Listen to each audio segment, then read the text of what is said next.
Grandfather kept telling me the same story about his lost love, and I always thought it was just a tale until I found her picture in his old suitcase. My grandfather was a storyteller. Every time I visited him, he'd sit me down and tell me about the love of his life, a woman he met during the war.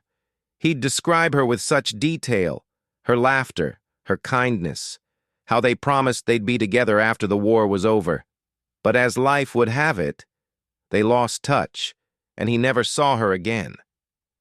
I used to smile and listen politely, thinking it was just an old man's way of reliving his youth.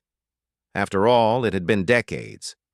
Surely it was more of a fantasy than reality by now, but Grandpa always spoke of her with the same fondness, as if he was still waiting for her. One afternoon, after Grandpa passed away, I was helping my family sort through his things. I found an old, dusty suitcase in the attic. Curious, I opened it, expecting to find forgotten clothes or trinkets, but instead, there was a single photograph tucked neatly inside a letter. The picture was of a young woman, just as Grandpa had described. And the letter? It was written to him, dated the year after the war ended. "I've waited for you, but I don't know if you'll ever come back.